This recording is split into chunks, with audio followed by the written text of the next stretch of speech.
नमस्कार मित्रांनो, मी निसर्गमित्र देविदास थोरात आणि आपण सर्वांना महाशिवरात्रीच्या हार्दिक हार्दिक अशा शुभेच्छा. आणि मित्रांनो, आज महाशिवरात्रीनिमित्त मी माझ्या शेतामध्ये आहेत आणि आपण बघू शकता की आपल्या सर्वांच्या परिचित असलेल्या बेलाचं झाड या ठिकाणी आहेत आणि हे माझ्या शेतामध्ये आहेत. माझ्या वडिलांनी या ठिकाणी लावलं होतं आणि अशा प्रकारे सुंदर अतिशय अ, पाने त्याला त्या ठिकाणी आहेत. त्याचबरोबर फळं देखील या ठिकाणी लागलेले आहेत आणि आपण बघू शकता की मित्रांनो, आपल्या हिंदू संस्कृतीमध्ये बेलाच्या झाडाला अतिशय महत्त्व आहेत, अनन्य महत्त्व सांगितलेलं आहेत आणि भगवान शिवशंकराचं, महादेवाचं अतिशय आवडीचं हे प्रिय त्यांना हे झाड आहेत. म्हणून आपण सर्व जे भक्तगण आहेत, तर आपण देवाला वाहण्यासाठी आपण हे बेलाच्या झाडाचे या ठिकाणी पाने वाहतो आणि याला त्रिदल देखील म्हणतात. कारण या झाडाला जे जे पानं आहेत, तर त्या पानाला जे ते 3 पानं आहेत आणि त्यामुळे याला त्रिदल देखील म्हणतात. आणि ब्रह्मा विष्णू महेश असं देखील लोक या ठिकाणी म्हणतात.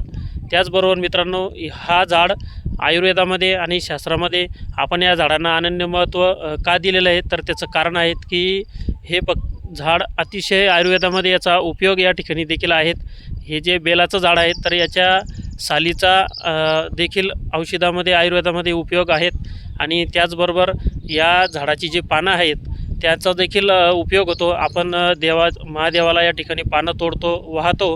त्यानंतर या झाडाच्या आपण जे वाळल्यानंतर आपण ते फेकून देतो, पण या बेलाच्या झाडाचा जो वाळलेला जो पाला आहे त्याचा चुरा देखील अतिशय उपयुक्त या ठिकाणी आहेत. तर या झाडाच्या जे बेल आहेत, आता या ठिकाणी आपण बघू शकता की हे फळं या झाडाला आलेले आहेत.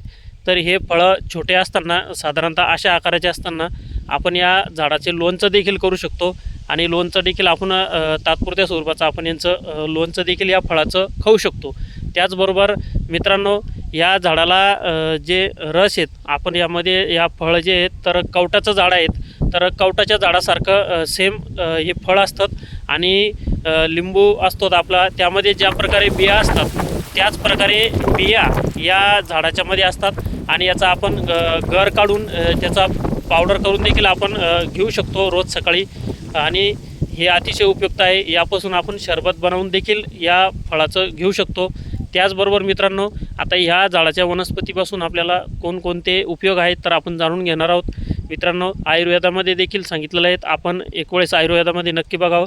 या झाडाची जे पानं आहेत त्यामुळं पित्ताचे आजार असतील किंवा मधुमेह असतील, शुगर असतील, त्याचबरोबर तुम्हाला आपल्याला कावीळ असतील किंवा सांधेदुखी असतील, रक्ताचे विविध आजार असतील, रक्त वाढवण्यासाठी देखील याचा उपयोग होतो. त्याचबरोबर आपल्याला मूळव्याध असेल, डोकेदुखी असेल, पोटाचे आजार, विविध आजार असतील, त्याच्यासाठी देखील हा अतिशय उपयुक्त आहेत. तर मित्रांनो, किंवा आपल्याला जेवण केल्यानंतर पचनाचे साठी देखील या झाडाचे औषधी जे आहेत बेलाची, ते अतिशय उपयुक्त आहेत. किंवा हृदयाचे संबंधित जे विविध आजार असतील त्यासाठी देखील बेलाच्या झाडाचा अतिशय उपयोग या ठिकाणी आपल्याला होतो. तर मित्रांनो, आपण या झाडाचे पाने जर खाल्ले तर त्याने देखील आपले आजार कमी होतात. मधुमेह असतील यासाठी देखील उपयोगी आपल्याला हे बेलाचे झाड आहेत. म्हणून आपल्या हिंदू संस्कृतीमध्ये आणि शास्त्रामध्ये देखील आयुर्वेदाने याचं खूप महत्त्व सांगितलेलं आहे.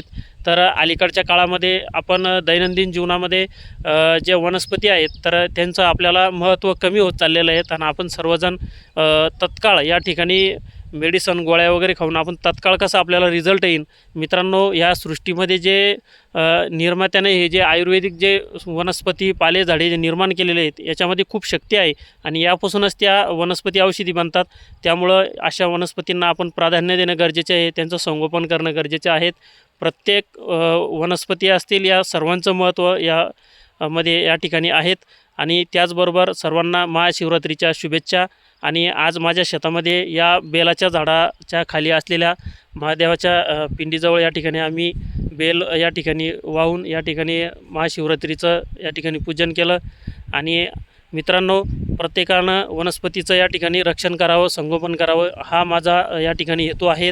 आणि आपण अशा नवनवीन व्हिडिओ पाहण्यासाठी आणि माहिती घेण्यासाठी निसर्गमित्र नाचनवेल या माझ्या यूट्यूब चॅनलला सबस्क्राईबर करा, एवढंच आपल्याला माध्यमातून सांगतो. जय हिंद, जय महाराष्ट्र. पुन्हा एकदा आपण सर्वांना महाशिवरात्रीच्या हार्दिक हार्दिक अशा शुभेच्छा. धन्यवाद.